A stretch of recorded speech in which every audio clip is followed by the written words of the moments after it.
بسم الله الرحمن الرحيم. الحمد لله رب العالمين، نحمده ونستعينه ونؤمن به ونتوكل عليه، ونعوذ بالله من شرور أنفسنا ومن سيئات أعمالنا. اللهم صل على محمد وعلى آل محمد كما صليت على إبراهيم وعلى آل إبراهيم إنك حميد مجيد. اللهم بارك على محمد وعلى آل محمد كما باركت على إبراهيم وعلى آل إبراهيم إنك حميد مجيد. اتقوا الله حيثما كنتم. أعوذ بالله من الشيطان الرجيم. يا أيها الذين آمنوا اتقوا الله حق تقاته ولا تموتن إلا وأنتم مسلمون. ആദരണീയരായ മുഅ്മിനീങ്ങളെ, മുഅ്മിനാത്തുകളെ, അല്ലാഹുവിനെ സൂക്ഷിച്ച് നല്ല മുസ്ലിമായി, മുഅ്മിനായി, മുവഹ്ഹിദായി, മുഖ്ലിസായി ജീവിക്കാൻ ഖുത്ബ നിർവഹിക്കുന്ന ഞാനും കേൾക്കുന്ന നമ്മളിൽ ഓരോരുത്തരും കടപ്പെട്ടവരാണ്.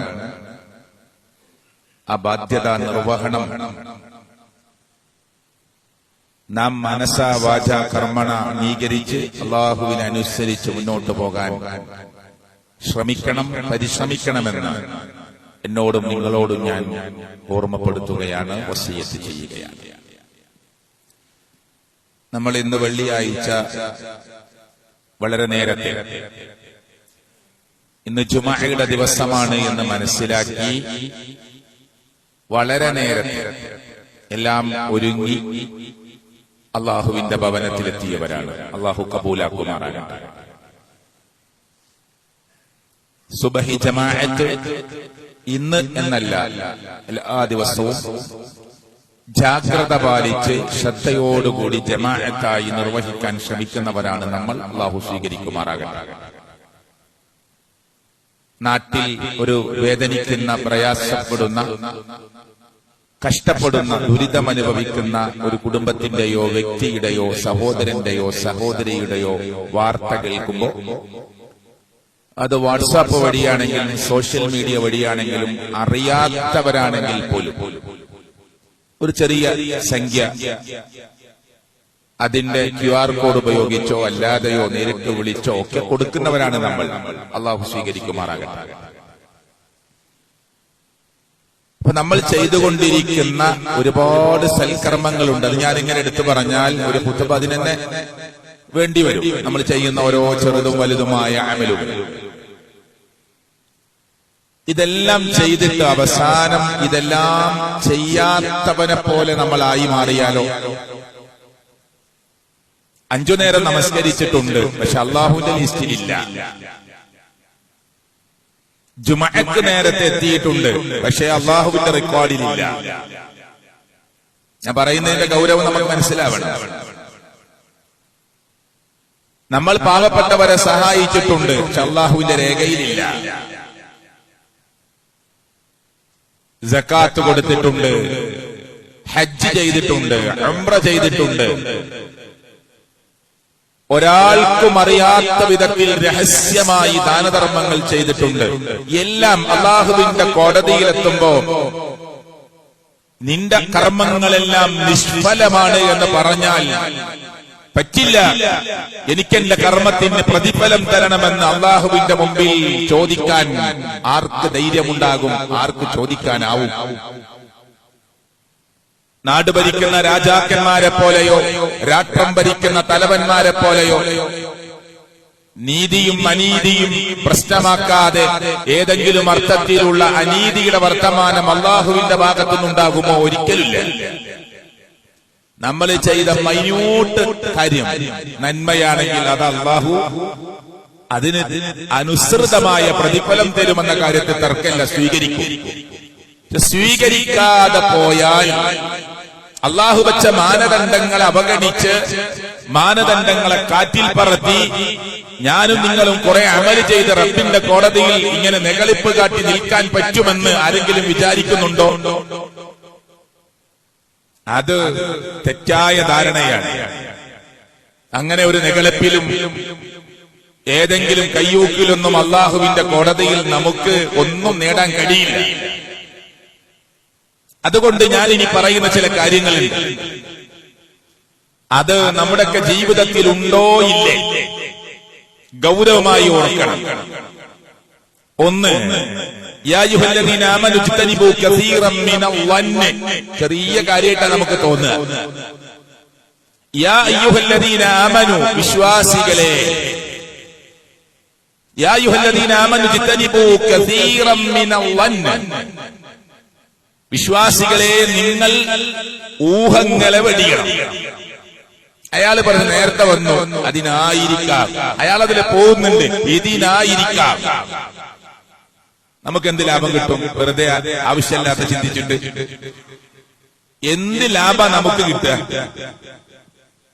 അയൽവാസിയുടെ വീട്ടിലേക്ക് ഒരാൾ വന്നു, നമ്മൾ വെറുതെ ഇങ്ങനെ നോക്കുക, അത് പറയാനായിരിക്കും, ഇത് പറയാനായിരിക്കും. അപ്പുറത്തെ വീട്ടുകാർ ഇപ്പുറത്തെ വീട്ടുകാർ സംസാരിക്കുന്നുണ്ട്, എന്നെ കുറിച്ചായിരിക്കും, ഞങ്ങളുടെ കുടുംബത്തെ കുറിച്ചായിരിക്കും. ഇങ്ങനെ എന്ത് ലാഭം കിട്ടി നമുക്ക്? അതുകൊണ്ട് അല്ലാഹു പറയും, വിശ്വാസികളെ, നിങ്ങൾ ഊഹങ്ങളെ വെടിയണം. ഇന്ന ബഅദ ഇസ്മുൻ,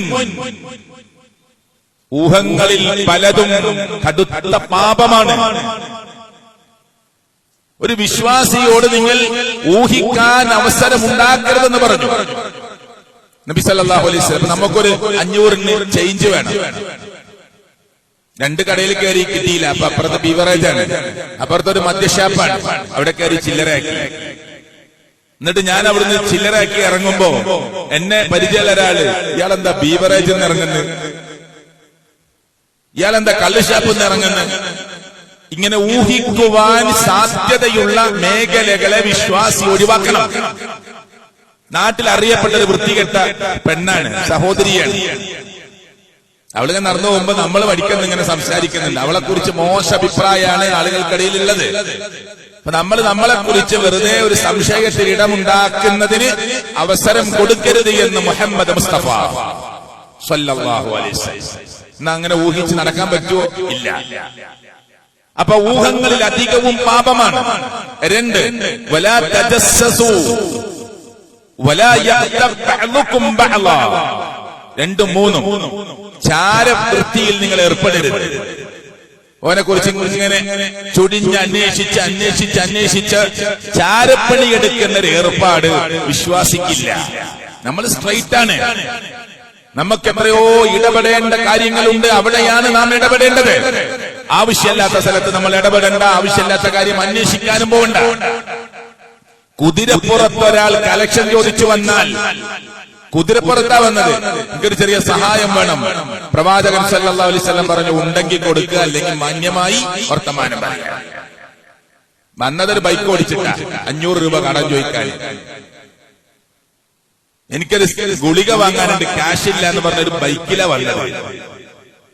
നമ്മളിങ്ങനെ ചിന്തിക്കുക, ബൈക്കിലൊക്കെ വന്നിട്ട് പോന് ഗുളിക വാങ്ങാൻ 500 രൂപയല്ലേ? അതൊന്നും ചിന്തിക്കണ്ട. ചിലപ്പോ ആർക്കെങ്കിലും ബൈക്ക് വാങ്ങിയതായിരിക്കാം, ചിലപ്പോ അവന്റെ സ്വന്തം ബൈക്ക് തന്നെ ആയിരിക്കും.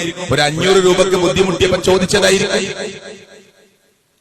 എല്ലാറ്റിന്റെയും നന്മയുടെ വശങ്ങളെ നോക്കിക്കാനാണ് വിശ്വാസികളോട് ലോകത്തിന്റെ രക്ഷിതാവായ അള്ളാഹുവിന്റെ കൽപ്പന പ്രകാരം മുഹമ്മദ് റസൂൽ കരീം സല്ലല്ലാഹു അലൈഹി വസല്ലമ പറയുന്നത്. എന്നിട്ട് ചോദിച്ചു, അയുഹിബ്ബു അഹദുക്കും അൻ യഅകുല ലഹ്മ അഖീഹി മൈത. നിന്റെ സഹോദരൻ മരിച്ചു കിടക്കുമ്പോ സഹോദരന്റെ മാംസം തിന്നാൻ നീ ഇഷ്ടപ്പെടുമോ? അല്ലെങ്കിൽ അവൻ ഇഷ്ടപ്പെടുമോ? ക്ലിയറാണ്. ഞാൻ വളരെ പതുക്കെയാണ് പറയുന്നത്, വാക്കുകൾ നിർത്തി. ഇന്നല്ലാഹ തവ്വാബുർ റഹീം, അല്ലാഹ് ഏറെ കാരുണ്യവാനും പശ്ചാത്താപം സ്വീകരിക്കുന്നവനുമാണ് എന്ന് സൂറത്തുൽ ഹുജറാത്തിൽ. അപ്പൊ ഈ ആയത്ത് നിങ്ങളെ കേൾപ്പിച്ചത് എന്തിനാണ്? പല മനുഷ്യർക്കുള്ള ഒരു സ്വഭാവം എന്താണെന്നറിയോ? നിസ്കാരമുണ്ട്, നോമ്പുണ്ട്, എല്ലാം ഉണ്ട്, പക്ഷെ ഗീബത്തിന്റെ ആളുകളാണ്. അല്ലാഹു നമ്മെ കാത്ത് രക്ഷിക്കുമാറാകട്ടെ. കാറിൽ കയറി അപ്പൊ തുടങ്ങും മറ്റോന്റെ ഒരു കുറ്റം പറയില്ല. നിങ്ങൾക്ക് ഇന്നറിയില്ല, ഇസ്മായിലിനറിയില്ല, അബൂബക്കറിനറിയില്ല, മുഹമ്മദിനറിയില്ല, ഖാദറിനറിയില്ല, ഇസ്മായിലിനറിയില്ല, ഇബ്രാഹിമിനറിയില്ല എന്ന് പറഞ്ഞിട്ട് അവളുടെ കുറ്റം. ഞാൻ ചോദിച്ചോ? ഇല്ല. ചോദിച്ചാൽ തന്നെ പറയാൻ പറ്റുമോ? പാടില്ല. എന്തിനാണ് ആ സംസാരത്തിലേക്ക് ആ സമയം സുബ്ഹാനല്ലാഹ്, അൽഹംദുലില്ലാഹ്, അല്ലാഹു അക്ബർ, ലാ ഇലാഹ ഇല്ലല്ലാഹ് വഹ്ദഹു, സുബ്ഹാനല്ലാഹി വബിഹംദിഹി, സുബ്ഹാനല്ലാഹിൽ അളീം, ലാ ഹൗല വലാ ഖുവത ഇല്ലാ ബില്ലാഹ്. എത്ര ദിക്റുകൾ, പ്രതിഫലങ്ങളെ വാരിക്കൂട്ടാൻ പറ്റിയ അവസരങ്ങൾ നമുക്കുണ്ട്. പിന്നെ എന്തിനാണ് ഒരാളുടെ പച്ചമാംസം തിന്നാൻ പോകുന്നത്? നിന്റെ സഹോദരൻ മരിച്ചു കിടക്കുമ്പോ അവന്റെ പച്ചമാംസം തിന്നാൻ നീ ആഗ്രഹിക്കുന്നുണ്ടോ? നീ ഇഷ്ടപ്പെടുമോ? ഖുർആനിന്റെ ചോദ്യമാണ്. അബൂ ഹുറൈറ റളിയല്ലാഹു അൻഹു നിവേദനം ചെയ്യുന്ന ഹദീസിൽ കാണാം, ഖീല യാ റസൂലല്ലാഹ്, അല്ലാഹുവിന്റെ പ്രവാചകനോട് ചോദിക്കപ്പെട്ടു എന്നാണ് നബി ചോദിക്കപ്പെട്ടു എന്നാണ് നബിയോട് ചോദിച്ചു. എന്താ ചോദിച്ചത്? നബി സല്ലല്ലാഹു അലൈഹി വസല്ലം അത് പഠിപ്പിച്ചു കൊടുക്കുകയാണ്. യാ റസൂലല്ലാഹ് മൽ ഗീബ, നബിയെ എന്താണ് ഗീബത്ത് എന്ന് പറഞ്ഞാൽ? ശരിക്കും മനസ്സിലാക്കണല്ലോ. നമ്മളെല്ലാരും ഇതൊരു പൊതുപ്രസംഗം പോലെ സ്ട്രോങ് ആയ ഒരു സംസാരമല്ല, ഇതൊരു ഖുതുബയാണ്. നിങ്ങളുടെ മനസ്സുകളിലേക്ക് വാചകങ്ങൾ ഹൃദയത്തിലേക്ക് പ്രവേശിക്കണം. യാ റസൂലല്ലാഹ്, അല്ലാഹുവിന്റെ പ്രവാചകരെ, മൽ ഗീബ, എന്താണ് ഗീബത്ത് എന്ന് പറഞ്ഞാൽ? പ്രവാചകൻ പറഞ്ഞു കൊടുക്കുകയാണ്, ദിക്റുക അഖാക ബിമാ യക്റഹ്, നിന്റെ സഹോദരന് വെറുപ്പുണ്ടാകുന്ന കാര്യം നീ പറയലാണ്. നിന്റെ സഹോദരന് വെറുപ്പുള്ള കാര്യം നീ പറയലാണ്. അപ്പോ സഹാബത്ത് ഉടനെ ചോദിച്ചു, ഖീല അഫറഅയ്ത ഇൻ കാന ഫീ അഖീ, എന്റെ സഹോദരനിൽ ഉള്ള കാര്യമാണ് ഞാൻ പറയുന്നതെങ്കിലോ?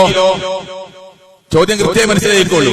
നബിയെ, അവനിലുള്ള പ്രശ്നമാണ് ഞാൻ പറയുന്നത്, അവനിലുള്ള പോരായ്മയാണ് ഞാൻ പറയുന്നത്.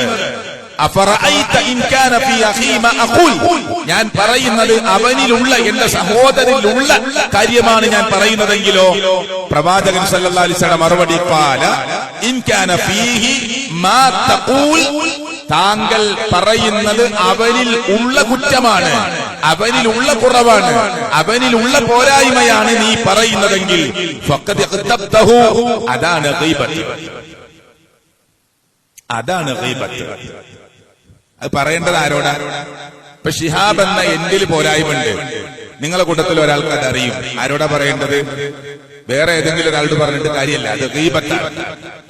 എന്നെ സ്വകാര്യമായിട്ട് വിളിച്ച് സൈഡിലേക്ക് കൊണ്ടുപോയി അഭിമാനത്തിന് ക്ഷതമേൽപ്പിക്കാത്ത വിധത്തിൽ എന്നോട് പറയാ, നിങ്ങളിൽ ഇന്നൊരു പ്രശ്നമുണ്ട് എന്നറിഞ്ഞു, ശരിയാണോ? ആണെങ്കിൽ തിരുത്തണം കേട്ടോ. അത് നന്മയാണ്. എന്റെ പുറത്ത് കുപ്പായത്തിൽ ചെളിയുണ്ട്, അത് കണ്ടിട്ട് ഇങ്ങനെ ചിരിച്ചിട്ട് ബാക്കിൽ പോണ ആളെ തോണ്ടിയിട്ട് കുപ്പായം കണ്ടിട്ട് നോക്കെ അവന്റെ കുപ്പായം, ഓന് ചിരിച്ച്. എനിക്കെന്ത് മാറ്റം ഉണ്ടാവുമോ? എന്റെ കുപ്പായത്തിലെ ചെളി പോവോ? ഞാൻ കുപ്പായം മാറ്റുവോ? ഞാൻ കുപ്പായം മാറ്റുവോ? എല്ലാരും ചിരിക്കണേ, എനിക്ക് മനസ്സിലായില്ല. ഇതാ ഇന്ന് നാട്ടിൽ നടന്നുകൊണ്ടിരിക്കണത്. ഓന്റെ പോരായ്മ, പള്ളിയിൽ നിസ്കരിക്കാൻ വന്നോന്റെ പോരായ്മ നിസ്കരിക്കാൻ വന്ന വേറൊരുത്തരോട് പറയും, ഓനോട് പറയും, നിങ്ങൾ ഈ പെരുമാറ്റം ശരിയല്ല കേട്ടോ എന്ന് അയാളോട് സ്വകാര്യമായി പറയും. അയാൾ തിരുത്തണ്ടേ? അപ്പൊ ഉള്ള കുറ്റം വേറൊരാളോട് പറയുന്നതാണ് ഗീബത്ത്. എന്നിട്ട് പ്രവാചകൻ സല്ലല്ലാഹു അലൈഹി വസല്ലം പറഞ്ഞു, വഇല്ലം യകുൻ ഫീഹി മാ തഖൂൽ, നീ പറയുന്നത് അവനിലില്ലാത്ത കാര്യമാണെങ്കിൽ ഫഖദ് ബഹത്തഹു, നീ അവനെ കുറിച്ച് കള്ളം പറഞ്ഞതിന്റെ കുറ്റമാണ് കിട്ടുക. ഇല്ലാത്തത് പറഞ്ഞാൽ നീ കള്ളം പറഞ്ഞതിന്റെ കുറ്റം, ഉള്ളത് പറഞ്ഞാൽ ഗീബത്തിന്റെ കുറ്റം. സഹീഹ് മുസ്ലിമിൽ ഉദ്ധരിക്കുന്ന ഹദീസാണ്. പിന്നെ ചില ആളുകൾക്ക് ഏഷണിയാണ്. മെല്ലെ അപ്പുറത്തെ വീട്ടിൽ പോവും ഭാര്യ, ഉമ്മ, പെങ്ങള്, എന്നിട്ട് അവിടെ സ്ത്രീകളോട് ഇങ്ങനെ സംസാരിക്കും. അവിടുന്ന് പലതും കിട്ടും. മൂന്നാമത്തെ വീട്ടിലേക്ക് പോകും, ഇവരെ പറഞ്ഞ് അവരെ ഇങ്ങനെ കത്തിക്കും. ആ വീട്ടുകാരും തമ്മിൽ ഈ വീട്ടുകാരും തമ്മിൽ തെറ്റിക്കും. രണ്ടാളും തമ്മിൽ തല്ലുകൂടുമ്പോ ഇവൻ മധ്യസ്ഥനായും നടുവിലുണ്ടാവും. ഞാൻ നിങ്ങൾ തല്ലാൻ വേണ്ടി പറഞ്ഞതല്ല, ഞാൻ നിങ്ങൾ ബഹളുണ്ടാക്കാൻ വേണ്ടി പറഞ്ഞതല്ല. ഈ സൈനബാന്റെ പണിയാണ്, ഈ ഫാത്തിമാന്റെ പണിയാണ്, ഈ ആയിഷന്റെ പണിയാന്നൊക്കെ പറഞ്ഞ് കച്ചറ കൂടുമ്പോ അവർ രണ്ടുകൂട്ടരും പറയുമ്പോ പറയും, ഞാൻ നിങ്ങൾ ബഹളുണ്ടാക്കാൻ പറഞ്ഞതല്ല. പിന്നെ എന്താ എന്റെ ഉദ്ദേശം? എന്തായിരുന്നു എന്റെ ഉദ്ദേശം? ഇവർ രണ്ടാളും കെട്ടിപ്പിടിച്ച് സന്തോഷിക്കലോ ആണോ?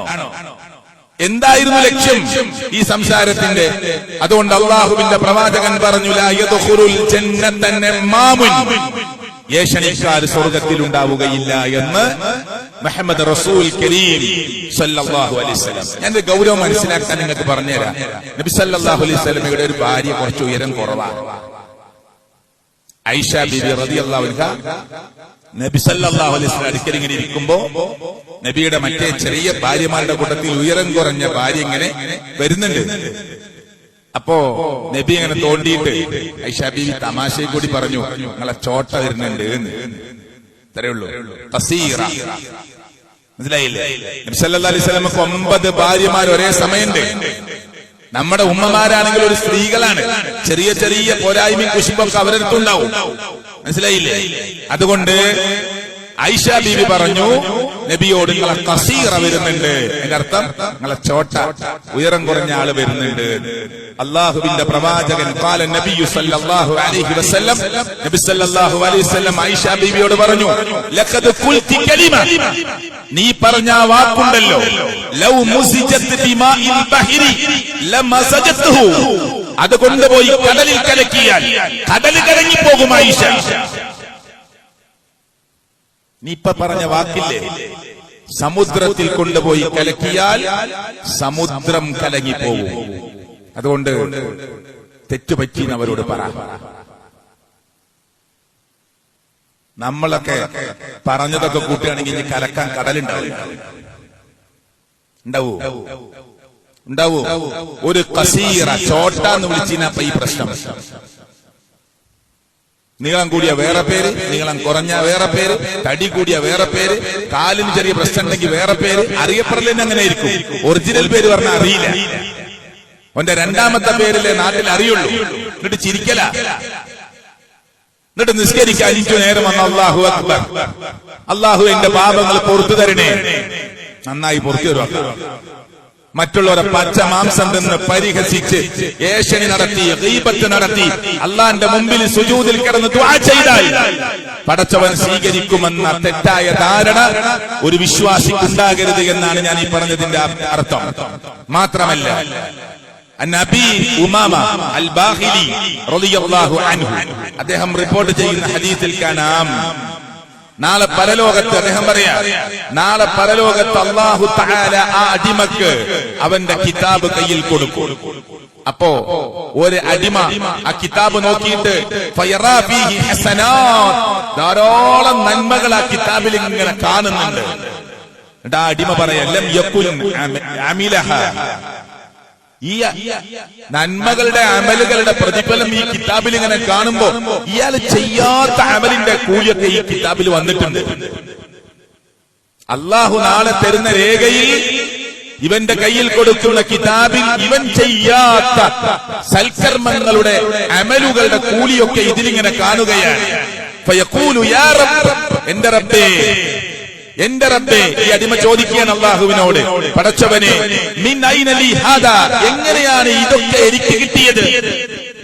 ഇതൊന്നും ഞാൻ ചെയ്തിട്ടില്ലല്ലോ റബ്ബേ, ഇത്ര വലിയ കൂലി എനിക്ക് എങ്ങനെ കിട്ടി?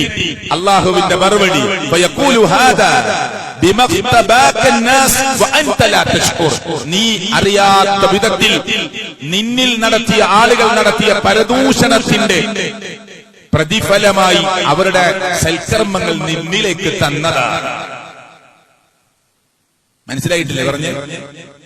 നമ്മൾ ചെയ്യാത്ത അമലിന്റെ കൂലി വരെ കിതാബിൽ കാണുമ്പോ അള്ളാഹുവിനോട് അടിമ ചോദിക്കുക, റബ്ബേ, ഇതൊന്നും ഞാൻ ചെയ്യാത്ത അമലാണല്ലോ, എങ്ങനെയാണ് എനിക്ക് ഇതിന്റെയൊക്കെ കൂലി കിട്ടിയത് എന്ന് ചോദിക്കുമ്പോ അല്ലാഹ് പറയാ, നീ അറിഞ്ഞിട്ടില്ല, ഒരുപാട് മനുഷ്യർ നിന്നെക്കുറിച്ച് ഗീബത്ത് പറഞ്ഞിട്ടുണ്ട്, അവരുടെ പ്രതിഫലം നിന്നിലേക്ക് എഴുതിയതാണ് എന്ന് അല്ലാഹു അവനോട് പറയുമെന്നാണ്.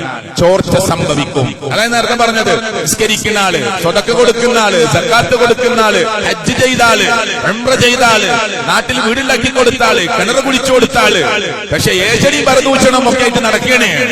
ഒരു അമലും നമ്മുടെ റെക്കോർഡിൽ ബാക്കിയാവാതെ ചോർന്നു പോകും. ആരെ കുറിച്ചാണോ നിങ്ങൾ പറഞ്ഞത് അവിടെ രേഖയിലേക്ക് എന്ന് അള്ളാഹുവിന്റെ പ്രവാചകൻ മുഹമ്മദ് മുസ്തഫ സല്ലല്ലാഹു അലൈഹി വസല്ലം. അടുത്തൊരു ഹദീസ് കേട്ടോളൂ. അൻ ഇബ്നു അബ്ബാസ് റളിയല്ലാഹു അൻഹു അന്ന റസൂലുള്ളാഹി സല്ലല്ലാഹു അലൈഹി വസല്ലം, അള്ളാഹുവിന്റെ പ്രവാചകൻ സല്ലല്ലാഹു അലൈഹി വസല്ലം പറയണേ, ആ പ്രവാചകൻ മർറ ബിഖബ്റൈനി, രണ്ട് ഖബറുകൾക്ക് അടുത്തുകൂടി ഇങ്ങനെ നടന്നു പോവുകയാണ്. ഫഖാല, അപ്പൊ പ്രവാചകൻ പറഞ്ഞു, ഇന്നഹുമാ യുഅദ്ദബാനി വമാ യുഅദ്ദബാനി ഫി കബീർ ബല ഇന്നഹു കബീർ അമ്മാ അഹദുഹുമാ ഫകാന യംശി ബിന്നമീമ വഅമ്മൽ ആഖർ ഫകാന ലാ യസ്തതിറു മിൻ ബൗലിഹി. രണ്ട് ഖബറിന്റെ ഇടയിൽ കൂടി ഇങ്ങനെ നടന്നു പോകുക നബി സല്ലല്ലാഹു അലൈഹി വസല്ലം. അപ്പോൾ നബി സല്ലല്ലാഹു അലൈഹി വസല്ലം പറഞ്ഞു, ഈ രണ്ട് ഖബറിൽ കിടക്കുന്നവർക്ക് കടുത്ത ഖബർ ശിക്ഷ കിട്ടിക്കൊണ്ടിരിക്കുകയാണ്. നിങ്ങൾ വിചാരിക്കുന്നുണ്ടാവും വലിയ, നിങ്ങളുടെ കണ്ണിൽ വലിയ കുറ്റം, അങ്ങനെയല്ലോ കൊലപാതകം അല്ലെങ്കിൽ അങ്ങനെയുള്ള അക്രമങ്ങളൊക്കെ നമ്മൾ വലിയ കുറ്റമായിട്ട് കാണുക. നബി സല്ലല്ലാഹു അലൈഹി വസല്ലം പറയണേ, ഈ കടുത്ത ശിക്ഷ കിട്ടാൻ ഈ മനുഷ്യർ ചെയ്ത തെറ്റെന്തെന്നറിയുമോ? ഒന്നാമത്തെ ആള് ഫകാന യംശി ബിന്നമീമ, ഏഷണിയുമായി നടന്ന ആളാണ് ഒരു ഖബറിലുള്ളത്. കടുത്ത ശിക്ഷ ഖബറിൽ കിട്ടിക്കൊണ്ടിരിക്കുകയാണ്. മൂത്രമൊഴിച്ചിട്ട് മര്യാദക്ക് വൃത്തിയാക്കാത്ത ആളാണ്.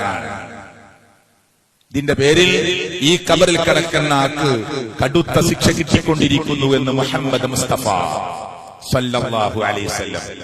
നല്ല ടൈറ്റുള്ള പാന്റൊക്കെ ഇട്ട് അല്ലേ, അങ്ങനെയാണല്ലോ നമുക്ക് അള്ളാന്റെ ഖുർആനും അള്ളാന്റെ റസൂല് സല്ലല്ലാഹു അലൈഹി വസല്ലം പറഞ്ഞ മാതൃക ഒന്നല്ല നമ്മുടെ കുട്ടികളുടെ ഡ്രസ്സൊന്നും അല്ല. സിനിമ നടൻ ടൈറ്റാക്കിയാൽ നമ്മൾ പാന്റ് ടൈറ്റാക്കും, സെലിബ്രിറ്റികൾ ലൂസാക്കിയാൽ നമ്മൾ ലൂസാക്കും. അവര് കുപ്പായ ഷോർട്ടാക്കിയിട്ട് ഇങ്ങനെ പാന്റിന്റെ ഒപ്പാക്കി കാണിച്ചു കൊടുത്താൽ പിറ്റേന്ന് ആ മോഡലായി. എന്നിട്ട് റുക്കുവിൽ പോകുമ്പോ പൊക്കലിന് മുട്ടിനിടയിലുള്ള ഭാഗം കാണും. പിന്നെ നിസ്കാരം ശരിയാവോ? ഔറത്ത് മറക്കാത്ത നിസ്കാരം അല്ലാഹു സ്വീകരിക്കുവോ? സ്വീകരിക്കൂല. സുജൂദ് പോകുമ്പോ കുപ്പായം വലിയും. ആ സെലിബ്രിറ്റികൾ എങ്ങനെയാണ് കാണിച്ചത്? ഓന്റെ നിസ്കാരം ഒരു പ്രശ്നമല്ല, ഓൻ ഇഷ്ടപ്പെട്ട നടനോ ഇഷ്ടപ്പെട്ട സെലിബ്രിറ്റിയോ അതാണ് ഓന്റെ മുടിയുടെ മോഡല്, അവന്റെ ശരീരം, അവന്റെ വസ്ത്രം എല്ലാം അങ്ങനെയാക്കാൻ അവൻ ശ്രമിക്കുക. അതുകൊണ്ട് നേരെ ഇരുന്ന് മുദ്രയിക്കാൻ പറ്റുന്നില്ല, നേരെ നിന്നിട്ട് മുദ്രയിക്കാൻ പറ്റുന്നില്ല, പ്രയാസാണ്. അത്ര ടൈറ്റായ ഡ്രസ്സൊക്കെയാണ്. എന്നിട്ട് മൂത്രയിച്ച് തിരിച്ചു പോരുമ്പോ 2-3 തുള്ളി മൂത്രം വസ്ത്രത്തിലേക്കായി. ഖബറിൽ നിന്ന് അള്ളാഹു വെറുതെ വിടുകയില്ല.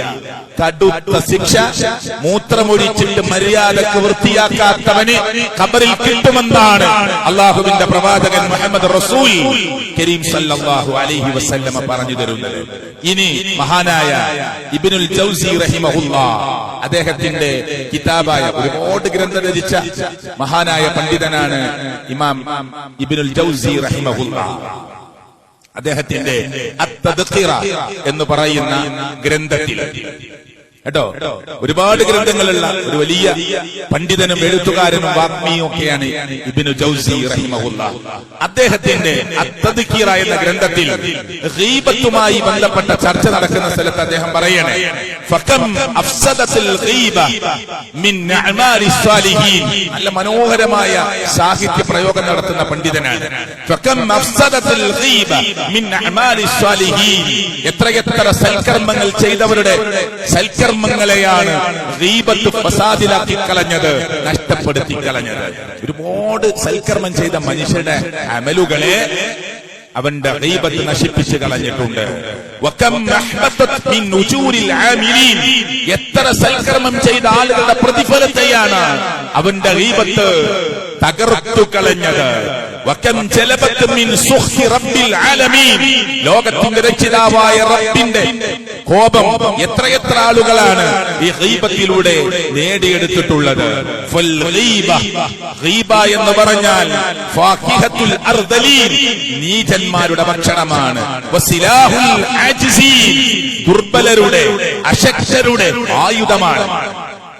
ഈ ഗീബത്തും പറഞ്ഞു നടക്കുന്ന ആള് പറഞ്ഞാലേ മനസ്സിനും ശരീരത്തിനും ഒക്കെ ശക്തി ഇല്ലാത്ത ആളാണ്. ഓനെ കൊണ്ട് വേറൊന്നും ചെയ്യാൻ പറ്റില്ല, മനസ്സിലായില്ലേ? അപ്പൊ പിന്നെ അങ്ങനെ ഉണ്ടല്ലോ, നാടൻ ഭാഷ പ്രയോഗിക്കാൻ പറ്റില്ല, വേറൊന്നും ചെയ്യാൻ പറ്റില്ല. എന്നാ പിന്നെ ഈ അർത്ഥത്തിൽ കുത്തിത്തിരിപ്പുണ്ടാക്കുക, എന്നിട്ട് ഇങ്ങനെ ഓനെ പറ്റി കുറ്റം പറഞ്ഞ് നടക്കുക. ഇവനെന്തെങ്കിലും നഷ്ടമോ? ഇല്ല. അദ്ദേഹത്തിന്റെ പ്രയോഗങ്ങൾക്ക് ശ്രദ്ധിച്ചോ? എത്ര ആളുകളാണ് അവരുടെ സൽക്കർമ്മങ്ങളെ ഗീബത്ത് കൊണ്ട് ഫസാദാക്കി കളഞ്ഞത്. എത്ര സൽക്കർമ്മം ചെയ്ത ആളുകളുടെ പ്രവർത്തനത്തെയാണ് തകർത്ത് കളഞ്ഞത്. നശിപ്പിച്ചു കളഞ്ഞത്. അള്ളാഹുവിന്റെ കോപം എത്രമാത്രമാണ് ഈ ആളുകൾ ഇതിലൂടെ നേടിയെടുത്തത്, അല്ലെങ്കിൽ വാങ്ങേണ്ടി വന്നത്. ഗീബത്ത് എന്ന് പറഞ്ഞാൽ ഫാക്കിഹത്തുൽ അർദലീൻ, നീചന്മാരുടെ നിന്ദ്യന്മാരുടെ ഭക്ഷണ വിഭവമാണ്. വസിലാഹുൽ ആജിസീൻ, ദുർബലരുടെ അശക്തരുടെ ആയുധമാണ്. പോരാ, മുലഗത്തുൻ ത്വലമ ലഫലത്ഹാ അഫ്വാഹുൽ മുത്തഖീൻ. എത്ര മനോഹരമായ വാക്കാണ്. നിങ്ങൾ മുത്തഖീങ്ങളായി കാണുന്ന എത്രയെത്ര മനുഷ്യരുടെ നാവുകളാണ് കേട്ടോ, എത്രയെത്ര ആളുകളുടെ മുത്തഖീങ്ങളായി കാണുന്ന എത്രയെത്ര ആളുകളുടെ വായുകളാണ് ഇത് ചവച്ചിറക്കിയിട്ടുള്ളത്. മുത്തക്കിങ്ങളായ ആളുകൾ വരെ ചിലപ്പോ ഇങ്ങനെ മറ്റൊരു ഗീബത്ത് പറയുമ്പോ ശരി തന്നെ, അങ്ങനെ തന്നെയാണ്, യോ അങ്ങനെയൊക്കെ ഉണ്ടായോ എന്നൊക്കെ ചോദിച്ചിട്ട് ഇങ്ങനെ ഒപ്പം കൂടി ചവച്ചിറക്കിക്കൊണ്ടിരിക്കുന്നുണ്ട്. മാന്യന്മാരായ ആളുകളെ എത്ര ചെവികളാണ് ഇത് ഉള്ളിലേക്ക് ഇറക്കിയിട്ടുള്ളത്. അത് കേട്ടിരിക്കുന്ന ആളുകൾ പറയാനൊന്നുമില്ല, എന്നാലും ഇങ്ങനെ കേട്ടിരിക്കും. തുടങ്ങും പറയണ്ടേ, ഞാൻ അത് കേൾക്കാനില്ല, ഞാൻ ഗീബത്ത് കേൾക്കാനില്ല. കുറ്റം പറയാനും തുടങ്ങി കേട്ടാൽ ഉടനെ വേണ്ടട്ടോ, എനിക്കത് ഇഷ്ടമല്ല, ഞാൻ കേൾക്കാനില്ല. പറഞ്ഞിട്ടുണ്ടോ? മൂളിക്കൊടുക്കലാണോ? കേട്ടിരിക്കലാണോ? അതാണ് അദ്ദേഹം ചോദിക്കുന്നത്. ഇബ്നു ജൗസി റഹിമഹുല്ലാ പറയാണ്, മാന്യന്മാരുടെ കേൾവികൾ പോലും ഈ പച്ച മാംസം അവിടെ കർണപുടങ്ങളിലൂടെ ഇറക്കി വിട്ടിട്ടുണ്ട്, കേൾവി കൊണ്ട് ഇറക്കി വിട്ടിട്ടുണ്ട്. എത്രയെത്ര മുത്തഖീങ്ങളുടെ വായും നാവുമാണ് ഈ പച്ച മാംസത്തെ ഇറക്കിയിട്ടുള്ളത്. തന്നെ പോലെ ഒരു വിഷയം മുഴുവൻ ഒരു ദിവസം മുഴുവൻ പറയാൻ മഹാനായ ഇബ്നുൽ ജൗസി റഹിമഹുല്ലാ അദ്ദേഹത്തിന്റെ അത്തദ്കിറ എന്ന ഗ്രന്ഥത്തിലൂടെ ഈ കാര്യം പറയുകയാണ്. ഇനി ഇതിനെന്താ പരിഹാരം? ഒരു ഖുത്ബയിൽ നമുക്ക് കുറെ സമയം സംസാരിക്കാൻ കഴിയില്ലല്ലോ. എന്താ പരിഹാരം?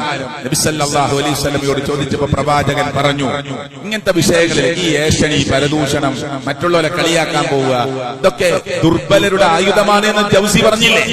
അല്ലേ? അശക്തരുടെ ആയുധമാണത്, മോശപ്പെട്ട ആളുകളുടെ ഭക്ഷണമാണെന്ന് പറഞ്ഞില്ലേ? ഇതൊക്കെ രക്ഷപ്പെടാനുള്ള മാർഗം എന്താ? ഇത് നബിയോട് ചോദിച്ചപ്പോ പ്രവാചകൻ സല്ലല്ലാഹു അലൈഹി വസല്ലം പറഞ്ഞു, യാ റസൂലല്ലാഹ് മൻ നജാത്, എങ്ങനെയാണ് വിജയിക്കാൻ പറ്റുക? എങ്ങനെയാണ് പ്രവാചകനെ വിജയിക്കാൻ പറ്റുക? ഖാല, പ്രവാചകൻ പറഞ്ഞു, അംസിക് അലൈക ലിസാനക, നിന്റെ നാവിനെ നിനക്ക് പിടിച്ചു കെട്ടാൻ കഴിയണം. കഴിയോ? ഇത് പറയാൻ എളുപ്പാ, കേൾക്കാനും എളുപ്പാ. ഒന്ന് പ്രാവർത്തികമാക്കാൻ ശ്രമിക്കണം. അപ്പോഴാണ് ചില നാട്ടിലും ഗ്രാമത്തിലൊക്കെ ചില സ്ത്രീകളെ കുറിച്ച് പറയും, അവള് വരുന്നുണ്ട്, ഇനി നല്ല രസമായിരിക്കും. എന്താണ് രസം? നോണ പറയാ, ചിരിപ്പിക്കുക, മറ്റോലെ കുറ്റം പറയാ. ഇവന്റെ കൂടെ യാത്ര ചെയ്യാൻ നല്ല രസാ. എന്താ കാരണം? വെറുതെ ആവശ്യമില്ലാത്ത കോമഡി പറയാ, മറ്റുള്ളവരെ കുറ്റം പറയാ, ഇതിങ്ങനെ ചിരിക്കുക, ഓർത്ത് ചിരിക്കുക. അതുകൊണ്ട് അള്ളാന്റെ പ്രവാചകൻ പറയാണ് സല്ലല്ലാഹു അലൈഹി വസല്ലം, നിനക്ക് ജയിക്കണോ? നിനക്ക് ജയിക്കണോ? അംസിക് അലൈക ലിസാനക, നിന്റെ നാവിനെ നീ പിടിച്ചു കെട്ടണം. വെറുതെ പറഞ്ഞതൊന്നല്ല. രണ്ട് താടിയെല്ലുകൾക്കിടയിലുള്ളതിനെയും രണ്ട് തുടയെല്ലുകൾക്കിടയിലുള്ളതിനെയും ലൈംഗിക അവയവത്തെയും എല്ലില്ലാത്ത ഈ ഇറച്ചി കഷ്ണമാകുന്ന നാവിനെയും ആര് സൂക്ഷിക്കുമെന്ന് എനിക്ക് ഉറപ്പ് തരുന്നുവോ, ഞാൻ ജാമ്യം നിൽക്കാം നിങ്ങൾക്ക് സ്വർഗത്തിന്. ചില്ലറ വാക്കൊന്നുമില്ല. രണ്ട് കാര്യം പറഞ്ഞത്. ഒന്ന്, നിങ്ങളുടെ ലൈംഗിക അവയവത്തെ സൂക്ഷിക്കാമെന്ന് നിങ്ങൾക്ക് ഉറപ്പ് തരാൻ പറ്റുമോ? അനാവശ്യങ്ങൾ ചിന്തിച്ച് സ്വയഭോഗത്തിലേക്ക് പോകുന്നവർ, വ്യഭിചാരത്തിലേക്ക് പോകുന്നവർ, അങ്ങനെ പല തിന്മകൾ ഉണ്ട്. രണ്ട്, നാവുകൊണ്ട് ചാറ്റ്, എന്തൊക്കെ വർത്തമാനങ്ങളാണ്, അവിഹിതങ്ങളിലേക്കുള്ള തുടക്കം, പലതുമുണ്ട്. ഒരു കുടുംബത്തെ നശിപ്പിക്കാൻ ഈ എല്ലില്ലാത്ത ഈ നാവിന്റെ കഷ്ണം മതി. അയാൾക്ക് ഭാര്യനെ കുറിച്ച് ഒരു സംശയമില്ല. നിന്റെ ഭാര്യനെ ഞാൻ അവിടെ കണ്ടു എന്ന് വെറുതെ ഒരു 10 സെക്കൻഡ് പോലില്ലാത്ത വർത്താനം പറഞ്ഞു വിട്ടാൽ മതി, ചിലപ്പോ ആ കുടുംബം തകരും.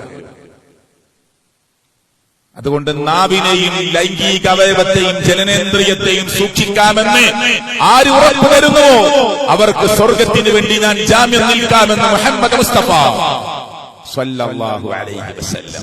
അപ്പൊ വിജയത്തിന്റെ മാർഗം എന്താണ്? ഒന്ന്, അംസിക് അലൈക ലിസാനക, നീ നിന്റെ നാവിനെ പിടിച്ചു കെട്ടണം. 2, നിനക്ക് നിന്റെ വീട് മതി, അവിടെ ഒതുങ്ങാൻ നിനക്ക് കഴിയണം. വെറുതെ ചില ആളുകൾ വീട്ടിൽ നിന്ന് ഇറങ്ങണം എന്തിനാ?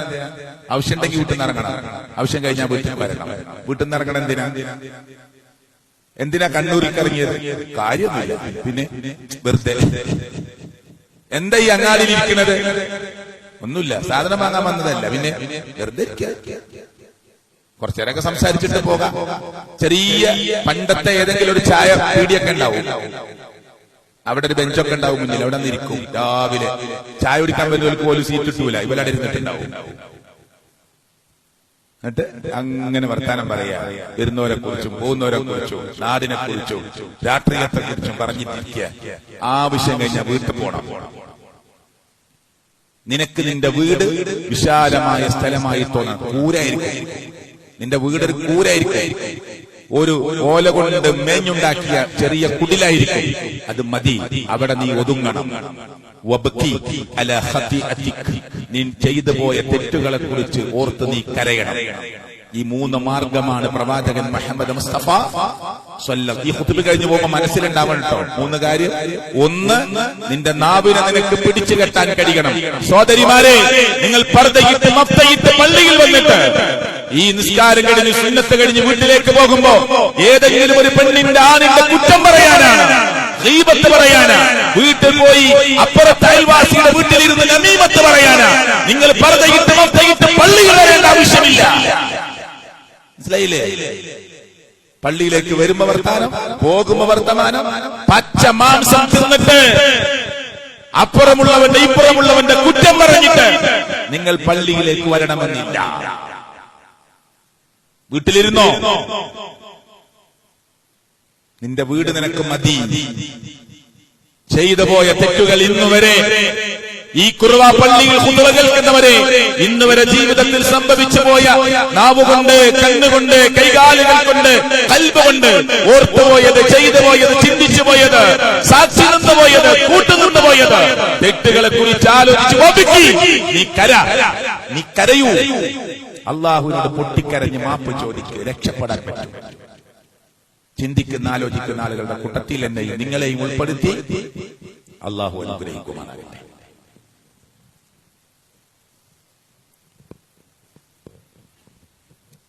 അൽഹംദുലില്ലാഹ് വസ്സലാത്തു വസ്സലാമു അലാ റസൂലില്ലാഹി വഅലാ ആലിഹി വസഹ്ബിഹി അജ്മഈൻ. ഇത്തഖുല്ലാഹ്. നബി സല്ലല്ലാഹു അലൈഹി വസല്ലം പറഞ്ഞു, അൽ ഗീബത്ത്, ഈ പരദൂഷണം, അശദ്ദു മിനസ് സിന, വ്യഭിചാരത്തെക്കാൾ ശക്തമായതാണ്. കേൾക്കുമ്പോ സ്വഹാബികൾക്ക് സ്വാഭാവികമായിട്ട് സംശയം ഉണ്ടാവുമല്ലോ. ഒരു മനുഷ്യനെ പറ്റി കുറ്റം പറഞ്ഞത്, ഉള്ള കാര്യം പറഞ്ഞത് വ്യഭിചാരത്തെക്കാൾ ശക്തമാണ്. അപ്പോ അവർ ചോദിച്ചു, പ്രവാചകരെ, എങ്ങനെയാണ് ഈ വ്യഭിചാരത്തെക്കാൾ വലിയ തെറ്റ് ഈ ഗീബത്താവുക? ഖാല, പ്രവാചകൻ പറഞ്ഞു കൊടുത്തു കേട്ടോ, ഇന്ന റജുല ലയസിനി ഫയതൂബുല്ലാഹു അലൈഹി. വ്യത്യസ്ത റിപ്പോർട്ടുകൾ കാണാം. ഒരു മനുഷ്യൻ വ്യഭിചരിച്ചു, തെറ്റായി പോയി, പടച്ചവനെ മാപ്പ് കൊണ്ട പൊട്ടിക്കരഞ്ഞു, അവൻ അള്ളാഹുവിലേക്ക് പശ്ചാത്തപിച്ചു മടങ്ങി. ഇസ്ലാമിക ഭരണക്കുള്ള സ്ഥലത്താണെങ്കിൽ, കല്യാണം കഴിച്ച ആളാണെങ്കിൽ അതിനനുസരിച്ചുള്ള ശിക്ഷക്കുണ്ട്, അവനെ കൊല്ലണമെന്നുള്ള ശിക്ഷക്കുണ്ട്. നിൽക്കട്ടെ, അങ്ങോട്ട് പോകുന്നില്ല. എന്നിട്ട് പ്രവാചകൻ പറയാണ്, എന്നാൽ വഇന്ന സ്വാഹിബൽ ഗീബ ലാ യുഗ്ഫറു ലഹു ഹത്താ യഗ്ഫിറഹാ ലഹു സ്വാഹിബുഹു. നിങ്ങൾ ഒരാളെ പറ്റി ഗീബത്ത് പറഞ്ഞുണ്ടാക്കിയത് ആരെക്കുറിച്ചാണോ അയാൾ നിങ്ങൾക്ക് മാപ്പു തരാതെ നിങ്ങൾക്ക് ആ ഗീബത്ത് നിങ്ങളുടെ ലിസ്റ്റിൽ നിന്ന് അള്ളാഹു മായ്ച്ചു കളയുമെന്ന് വിചാരിക്കരുത്. മനസ്സിലായോ? ചിലപ്പോ അവസരം കിട്ടൂല, ചിലപ്പോ കണ്ണൂരിൽ കുറുവയില് ജോലിക്ക് വന്നായിരിക്കും, 2 മാസം കഴിഞ്ഞപ്പോ ഇവിടുന്ന് ട്രാൻസ്ഫർ ആയി പോയിട്ടുണ്ടാവും. അയാളെ പറ്റി വെറുതെ എന്തെങ്കിലും പറഞ്ഞു, പിന്നെ അയാളെ കണ്ടിട്ടില്ല, അയാളുടെ മാപ്പ് വയ്ക്കാൻ അവസരമില്ല. മനസ്സിലാണുണ്ടോ? അത്ര ഗൗരവമാണ് എന്ന് മുഹമ്മദ് മുസ്തഫ സല്ലല്ലാഹു അലൈഹി വസല്ലം. അതുകൊണ്ട് ഖുതുബ ഇങ്ങനെ കേട്ട്, സുഹൃത്തുക്കളെ, ശരി തന്നെയാണ്, ഭരണമൊക്കെ ശരിയാ, ശരിക്കും മാറാൻ വയ്യ എന്ന തീരുമാനമെങ്കിൽ വെറുതെയാണ് നമ്മുടെ ജുമാ, വെറുതെയാണ് നമ്മുടെ അമലുകൾ. എത്ര തറാവി നമസ്കാരങ്ങളാണ് നമ്മൾ കരഞ്ഞു നിർവഹിച്ചത്, എത്ര സുജൂദുകളിലാണ് നമ്മൾ എത്രയോ സമയം കിടന്നത്. നമ്മുടെ മക്കളുടെ, നമ്മുടെ ഭാര്യയുടെ, കുടുംബത്തിലെ ഉമ്മയുടെ, വാപ്പയുടെ രോഗങ്ങളെ കുറിച്ച് ആലോചിച്ച് ലോകത്തിന്റെ രക്ഷിതാവായ റബ്ബിന്റെ മുമ്പിലേക്ക് എത്ര തവണയാണ് നമ്മൾ പൊട്ടിക്കരഞ്ഞത്. എല്ലാ പ്രാർത്ഥനകളും അമലുകളും നഷ്ടമാകാൻ ഈ ചെറിയ കാരണങ്ങൾ മതി എന്ന് പറയുമ്പോൾ ഗൗരവത്തോടു കൂടി ചിന്തിക്കാൻ കഴിയുന്ന സുഹൃത്തുക്കളെ, നബി സല്ലല്ലാഹു അലൈഹി വസല്ലം ഈ പള്ളിയിൽ ഇനി ആദ്യം വരുന്ന ആൾക്ക് സ്വർഗ്ഗമുണ്ട്. ഞാൻ അങ്ങോട്ട് പോകുന്നില്ല, സമയമില്ല. വന്ന ആള് ആരാന്ന് സ്വഹാബികൾ നോക്കി വെച്ചു. രണ്ടാമത്തെ ദിവസം പ്രവാചകൻ പറഞ്ഞു, ഇന്ന് ആദ്യം വരുന്ന ആൾക്ക് സ്വർഗത്തിന്റെ ഉടമയാണ്, ഇന്നലെ വന്ന അതേ ആൾ തന്നെയാണ്. അങ്ങനെ 3 ദിവസം ആവർത്തിച്ചപ്പോ ഒരു സഹാബി അദ്ദേഹത്തോട് പറഞ്ഞു, നിങ്ങളെ കൂടെ ഞാന് നിങ്ങളെ വീട്ടിൽ വരുന്നുണ്ട്, നിങ്ങളെ കൂടെ താമസിക്കാൻ. എന്താണ് ഇയാൾക്ക് പ്രത്യേകത എന്ന് പഠിക്കാൻ? ഒന്നും പ്രത്യേകത കണ്ടില്ല. സാധാരണ നേരത്തെ ഉറങ്ങുന്നു, സുബൈന്റെ മുമ്പ് കുറച്ച് മുമ്പ് എണീക്കുന്നു, തഹജ്ജുദ് നിസ്കരിക്കുന്നു, സുബൈന്റെ 2 റക്അത്ത് സുന്നത്ത് നിസ്കരിക്കുന്നു, ജമാഅത്തിന് പോകുന്നു. വേറെ പ്രത്യേകത ഒന്നും കണ്ടില്ല. അപ്പൊ അദ്ദേഹത്തോട് ചോദിച്ചു. അദ്ദേഹം പറഞ്ഞു, ഞാൻ നിങ്ങളെ പോലൊക്കെ തന്നെയാണ്, പക്ഷെ ഞാൻ ഇതുവരെ എന്റെ മനസ്സിൽ ഒരാളെ കുറിച്ച് തെറ്റായ ധാരണ വെച്ചിട്ടില്ല. ഒരാളുടെ കുറ്റോ കുറവിലേക്കോ ഞാൻ പോവലില്ല. എന്റെ നാവ് കൊണ്ട് ഒരൊറ്റ മനുഷ്യനെ ഗീബത്തോ ഏശലിയോ പരദൂഷണോ ഒന്നും പറയാൻ ഞാൻ പോവില്ല. വേറെ എന്ത് പ്രത്യേകത എനിക്കറിയില്ല. അതുകൊണ്ട് ഒരുപാട് അമലൊക്കെ ചെയ്ത് ഓടി നടന്ന മനുഷ്യന്മാര് ചിലപ്പോ നരകത്തിലേക്ക് ഊപ്പുത്തു. നമ്മൾ വലിയ പ്രവർത്തനമൊന്നുമില്ല എന്ന് വിചാരിച്ചാല് ഒരാളെ കുറിച്ചും ഒന്നും പറയാൻ പോകാതെ തന്റെ അമലും ചെയ്ത് നിസ്കാരവും ദിക്റും പ്രാർത്ഥനയും ഒക്കെ ആയി ചെയ്യാവുന്ന നന്മകളിലൊക്കെ ഏർപ്പെട്ട് ദഅവാരംഗത്തൊക്കെ ഏർപ്പെട്ട് പോയവൻ സ്വർഗത്തിലേക്ക് പോകും. സൂക്ഷിക്കുക. അള്ളാഹു നമ്മെ അനുഗ്രഹിക്കുമാറാകട്ടെ. ജീവിതത്തിൽ വന്നുപോയ എല്ലാ തെറ്റുകുറ്റങ്ങളും സർവശക്തനായ അള്ളാഹു പുറത്ത് മാപ്പ് നൽകുമാറാകട്ടെ. അള്ളാഹുവെ, ഞങ്ങളുടെ നാവുകൊണ്ട്, ഞങ്ങളുടെ അറിവില്ലായ്മ കൊണ്ട് സംഭവിച്ചു പോയ എല്ലാ പിഴവുകളും നീ നീക്കം ചെയ്ത് ഞങ്ങൾ അനുഗ്രഹിക്കണേ അള്ളാഹുവെ, ഞങ്ങളുടെ കൂട്ടുകുടുംബ ബന്ധുമിത്രാദികളിൽ ഈ പറഞ്ഞ സ്വഭാവമുള്ളവർക്ക് നീ മാറ്റമുണ്ടാക്കി കൊടുക്കണേ അള്ളാഹുവെ, ഞങ്ങളുടെ നാവുകൊണ്ടോ ഞങ്ങളുടെ പ്രവർത്തനങ്ങൾ കൊണ്ടോ ഏതെങ്കിലും മനുഷ്യർ വേദനിച്ചിട്ടുണ്ടെങ്കിൽ അള്ളാഹുവെ, അവരെ നേർക്കുനേരെ കാണാനും സംസാരിക്കാനും മാപ്പ് ചോദിക്കുവാനുള്ള അവസരം ഉണ്ടാക്കി നൽകണേ അള്ളാഹുവെ, മരിക്കുമ്പോ ശുദ്ധ ഹൃദയത്തോട് കൂടി മരിക്കാനുള്ള സൗഭാഗ്യം ഞങ്ങൾക്ക് പ്രദാനം ചെയ്യണേ അല്ലാഹുവേ. എവിടെ വെച്ച് മരണപ്പെടേണ്ടി വന്നാലും ലാ ഇലാഹ ഇല്ലല്ലാഹ് എന്ന കലിമത്തു തൗഹീദ് ഉച്ചരിച്ച് മരിക്കാനുള്ള ഭാഗ്യം ഞങ്ങൾക്ക് പ്രദാനം ചെയ്യണേ അല്ലാഹുവേ. നിന്റെ അടിമകളായി ഞങ്ങൾ പാപികളാണ്, ദോഷികളാണ്. അറിയാത്തത് കൊണ്ട് തെറ്റുകൾ സംഭവിച്ചിട്ടുണ്ടാകാം. നീ നീട്ടിവെക്കല്ലേ പാരത്രിക ലോകത്തിലേക്ക് നീട്ടിവെക്കല്ലേ നിന്റെ റെക്കോർഡിൽ നിന്ന് അത് ഡിലീറ്റ് ചെയ്ത് മായ്ച്ചു കളഞ്ഞ് നീ ഞങ്ങൾ അനുഗ്രഹിക്കണേ അല്ലാഹുമ്മ ഗഫർ ലിൽ മുഅ്മിനീന വൽ മുഅ്മിനാത്ത് വൽ മുസ്ലിമീന വൽ മുസ്ലിമാത്ത് അല്ലാഹുമ്മ ഗഫർ ലിൽ മുഅ്മിനീന വൽ മുഅ്മിനാത്ത് വൽ മുസ്ലിമീന വൽ മുസ്ലിമാത്ത് അല്ലാഹുമ്മ ഗഫർ ലിൽ മുഅ്മിനീന വൽ മുഅ്മിനാത്ത് വൽ മുസ്ലിമീന വൽ മുസ്ലിമാത്ത് അല്ലാഹുമ്മ ഖല്ലിസ് ഖുലൂബനാ മിനർ റിയാ അല്ലാഹുമ്മ ഖല്ലിസ് ഖുലൂബനാ മിനൻ നിഫാഖ് اللهم خلص قلوبنا من الشرك والكفر آمين آمين برحمتك يا أرحم الراحمين.